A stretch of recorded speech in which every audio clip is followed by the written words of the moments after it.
서초경찰서가 발표한 7명의 낚시꾼의 이야기를 다시 살펴보겠습니다. 다음은 경찰의 발표 내용입니다. 서초경찰서는 18일 사고 당일 오전 4시 40분께 한 남성이 한강으로 들어가는 것을 봤다는 목격자의 제보를 확보 있다고 밝혔습니다. 인근에서 낚시하던 일에 7명이 불상의 남성을 보았다는 제보이며 특히 경찰은 목격자 7명을 모두 조사했고 제보의 신빙성을 확인하기 위해 직접 현장 조사까지 했다면서 다만 입수자의 신원이 아직은 확인되지 않았으며 추가 목격자 확보와 주변 CCTV 분석을 계속하고 있다고 덧붙였습니다. 하지만 이들의 본 것이 남성이라고 단정 지을 수 있을지 의문입니다. 이들이 앉아 있었다고 주장할 위치에서 신원 불상의 남자가 걸어 들어간 지점까지는 83m의 거리가 있습니다. 그리고 낚시의 특성상 83m 지점에 7명이 같이 앉아있을 수는 없습니다. 7명이 낚시를 위해 약간의 간격을 두어 앉을 경우 목격자 중 일부는 훨씬 더 먼 곳에 자리 잡게 됩니다. 게다가 새벽 4시 40분 아무리 달이 밝다고 해도 한밤중 강물에 시야가 명확하게 확보되는 것은 아닙니다. 하지만 제보자들과 경찰은 입수자의 신원만 확인되지 않을 뿐 입수 물체가 사람임에는 틀림없다고 확신하고 있으며 게다가 입수자는 남자라는 말까지 덧붙입니다. 이에 대해 김종식 한국민간조사학술연구소장 또한 조심스러운 반대 입장을 내놓았습니다. 첫째, 입술자를 발견한 시간이 시야가 선명치 않은 오전 4시 40분께 라는 점. 둘째, 입속 물체를 발견한 거리가 물속에서 움직이는 물체의 정체를 얼른 알아채기 쉽지 않은 80여 미터나 떨어져 있으니 점. 셋째, 입속 물체 발견 일은 4월 25일로부터 20여일 경과된 시점에서 기억을 재구성한 점. 넷째, 한강에서는 창동 우리가 먹이를 찾기 위해 아침 일찍 입수하는 경우를 가끔 볼 수 있으며 이것이 사람의 일수록 착시 현상을 보일 수 있는 여러 사례가 있다는 점 등을 언급합니다. 이에 김종식 소장은 CCTV 등을 통한 명료한 자료가 뒷받침되기 전에는 그날 그 시간 그 입수 물체를 사람 특히 남자일 것이라는 등으로 목방관 판단은 섣부르다느니 또 이변을 내놓았습니다. 한편 한강의 밤낚시에 대한 2017년 7월 기사도 찾아볼 수 있습니다. 밤낮 술판 음주낚시 심각 자칫 인명사고까지 우려라는 제목으로 쓰여진 이 기사는 한강변에서 벌어지는 음주낚시에 대해 문제점을 짚었습니다. 다음은 기사 본문입니다. 7월 5일 늦은 오후 서울 반포대교 인근 한강공원 손맛을 즐기려는 낚시꾼은 퇴근 시간에 맞춰 술과 막걸리병과 안주거리를 들고 한강공원을 찾았다. 술을 마시며 낚시를 즐기는 모습을 쉽게 볼 수 있다. 술을 마신 낚시를 하면 위험하지 않냐는 질문에는 뭐가 문제되는데 될 게 없다며 증명스러운 답이 돌아왔다. 취미삼아 한강 낚시를 즐기는 시민들이 늘어나면서 음주낚시로 인한 안전사고 위험도 함께 커지고 있다. 문제는 제대로 된 처벌 단속기 정이 없다는 것. 한강공원에서 낚시 포인트마다 3355 모여 술판을 벌이는 대면도 쉽게 눈에 띈다. 특히 퇴근 시간 맞춰 낚시꾼들이 늘어났다. 친구와 함께 한강을 낚시를 즐기는 한 시민은 저녁 무렵 친구끼리의 술을 마시며 낚시를 즐긴다고 말했다. 이어 위험하다는 하다는 생각은 해본 적이 없다고 덧붙였다. 이미 3년 전 기사로 한강변 낚시는 오래된 놀이문화입니다. 그리고 그날 밤 모인 7명의 일행이 술을 마시지 않은 상태로 건전하게 심한 의이 있을 수도 있습니다. 하지만 의혹이 꼬리를 무는 사건이 만큼 경찰이 이들이 술을 마시지 않았다는 사실을 확인했는지 그날 밤 이들 7명의 카드 사용 내역을 확인했는지 더 묻고 싶습니다. 그리고 평소 이들의 낚시 습관을 아는 주변 사람들에게 음주 상대 여부를 확인해 보아야 합니다.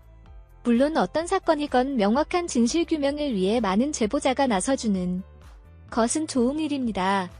다만 20여일이나 지나 발표된 7명의 목격자들에 대한 의구심은 챙길 수 밖에 없습니다. 한편 고손정 민군의 아버지 소년 쉬는 그동안 직장에 휴가를 내고 사건에 매 달려왔습니다. 21일 출근을 앞두고 아들 사건과 관련한 여러 의혹들에 대해 입장과 신경을 밝히는 아버지 소년 씨의 전화 인터뷰를 전해드립니다. 최근 낚시꾼 일행이 한강으로 한 남성이 들어가는 장면을 목격했다고 증언했는데 어떻게 생각하느냐는 기자의 질문에 소년씨는 증언자의 유유성 자체는 경찰이 검증하겠지만 가능하다면 낚시꾼 일행의 GPS를 확인해 진짜 그 위치에 있었는지 보고 싶다고 대답합니다. 덧붙여 아들은 여행 시에만 실내 수영장 만을 이용했지 해수욕장에서 수영을 한 적이 없고 더군다나 당시 소원이 13, 14도인 한강에 들어간다는 건 상상할 수도 없기에 황당할 뿐이라는 입장을 전했습니다. 사건 당 예고 손정민 씨와 동석한 친구에 의해 휴대폰 횡방에 대해 질문하자 소년씨는 경찰을 향해 쓴소리를 했습니다. 경찰이 수사를 안 하고 자꾸 증거 쪽으로만 가다 보니까 CCTV 증인, 휴대폰 같은 증거에만 집착을 해서 증거로 끝내려는 경향이 있습니다. 진짜로 수사를 하려 했으면 의심스러우면 좀 더 수사도 하고 포렌식도 하고 했어야죠. 그 시간을 다 놓치고 수상한 점들은 배제하고 증인들 찾기에만 너무 골몰하니까 수사 방향 자체가 잘못됐다고 봅니다. 즉 경찰의 수사 쪽이 골든타임을 놓쳤고 증거로만 상황을 바라보려 하다 보니 정말 의심스러운 포인트는 제대로 수사하지 않는다는 발언입니다. 다음은 아들 친구 A에 대한 질문이었습니다. 지난 17일 친구 A 측은 법률 대리인을 통해 입장문을 발표했습니다. 당시 기자들은 언론의 추모 입장문을 돌린 A의 변호사에게 A가 손씨 부모님을 찾아다 보이적 사과를 할 계획이 있는지 질문을 던졌는데 변호사는 손씨 부모를 찾아뵐 생각은 없다고 말했습니다. 이유는 현재 대중이 이 사건을 주시하고 특히 A를 가해자로 바라보는 시각 때문에 행동하기 어렵다는 발언이었습니다. 다음은 변호사의 정확한 워딩입니다. 참 곤혹스러운 입장입니다. 가정이 오히려 더 화를 낼 것 같고 안 가자니 더 서운하다고 하늘 것 같고요. 경민 아버지와의 문제만이면 괜찮은데 이제 온 국민들이 쳐다보고 있지 않습니까? 그 여파를 생각하지 않을 수가 없어요. 사실 여론 눈치를 안 본다면 벌써 달려갔죠. 혼자 살아 돌아온 잘못에 대해서 무릎을 꿇고라도 했죠. 근데 그 자체가 지금은 사람들에게 진심으로 비치지 않을 거예요가 시기다 위선이다. 뭐 죄를 정말 지었으니까 그런 것 아니겠느냐. 이런 변호사의 입장을 전달하자 소년씨는 딱 잘라 말합니다. 이미 너무 늦었습니다. 소년씨는 H측의 입장문의 친한 친구 사이였다는 말을 썼지만 실제로 A는 아무런 노력을 하지 않았다고 짚어서 말했습니다. 정민씨의 실종 당시 수색에 있어 A는 경찰 수사에 대응만 했을 뿐 다른 친구들처럼 전단지도 붙이거나 게시판에도 올려주는 등 정민씨를 찾는 행동에는 일체 동참하지 않았음을 밝혔습니다.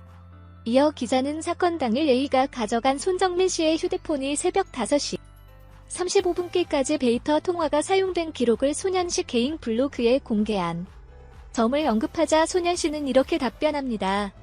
당연히 경찰이 내역을 갖고 있을 줄 알았는데 데이터 통한 내역은 조사를 안 한 것 같더라고요. 그래서 조사를 해달라고 했습니다.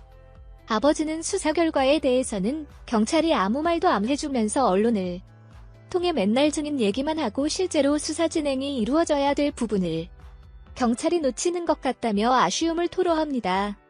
한편 데이터 통화 기록을 개인 블로그에 올린 이유에 대해서는 경찰은 데이터 통화 기록에 대해서는 수사를 안 한 것 같으니 더 많은 전문가들에게 의견을 묻고자 한 거라고 답합니다. 덧붙여 소년씨는 경찰은 중인 말 냅다 파서 그냥 물에 들어갔다 할 것 같다며 아들의 사건이 자살 혹은 사고사로 종결되는 것을 피하고 싶은 아버지의 신경을 은연중에 밝혔습니다. 한편 기자가 이전 인터뷰에서 경찰의 수사 결과 실족사 추정으로 내사 종결된 것만큼은 반드시 맞겠다고 했는데 정말 이렇게 되면 어떻게 할 거냐고 소년씨에게 질문합니다. 그러자 소년씨는 이렇게 답변합니다. 명백하게 우리가 납득할 만큼 되면 저희도 당연히 수긍을 할 겁니다. 하지만 실족사는 한강의 지형이나 날씨로 볼 때 불가능한 이야기라고 의견을 밝혔습니다. 다만 아들 수사에 있어 수사가 부족하거나 방향이 잘못 착해진 부분이 보인다며 경찰 조사 발표 전으로 이를 정리해 공개할 생각이 있다고도 말했습니다. 한편 기자다 국민적 관심 속에 의혹이 부풀려진 상황 속에서 의혹에 대한 시비는 가려야 하겠지만 지나친 음모론이나 근거 없는 과열 양상을 질문하자 소년 쉬는 이렇게 대답합니다. 저는 어떤 거를 조작한 적은 한 번도 없습니다. 그리고 여론의 조장을 하거나 먼저 인터뷰 요청을 한 적도 없습니다. 사건에 관심을 가져서 대중이 갑론을박을 하게 되는 것 그건 그분들 자유입니다. 블로그도 계속 올릴 거고 내용이 타당치 않으면 자연히 관심이 소멸될 것입니다. 끝으로 사건 진상규명을 위해 앞으로의 대응 계획을 묻는 기자의 질문에 경찰 수사에 따라서 그 다음 움직임이 있지 않을까 싶습니다. 경찰이 제대로 수사를 하면 제가 할 일이 없는 거고 말씀대로 기다리라고 해서 기다렸는데 뒤통수 맞으면 거기에 맞게 반응을 할 수밖에 없습니다. 라고 답변했습니다. 이번 사건은 아쉬움 자체입니다. 대중의 눈치를 보느라 손 시부모에게 찾아가 또 의적 사과를 하는 것을 어렵다고 여기는 H측의 태도나 중요한 사항을 유족에게 먼저 충분히 설명하기보다는 언론을 통해 공개하는 경찰의 자세가 쉽습니다. 그리고 새벽 4시 40분에 13, 14도의 찬물 속으로 걸어 들어가는 남성을 봤다면 그리고 그러한 자가 25분이 넘도록 다시 나오지 않는 것을 확인했다면 적어도 112에 전화 한 통을 하는 신고 정신을 발휘했어야 했는데 이를 생각지 못한 7명의 낚시꾼 일행들도 아쉬울 뿐입니다. 경찰이 조사를 하는데도 의욕만 품는다며 손시부모나 대중을 탓하게 이전의 가족을 한순간에 잃은 부모의 마음에 공감하고 더 나아가 경찰 수사에 불신을 가지는 대중의 마음을 한 번 더 들여다보기를 바랍니다. 여기까지입니다. 좋은 소식으로 돌아오겠습니다.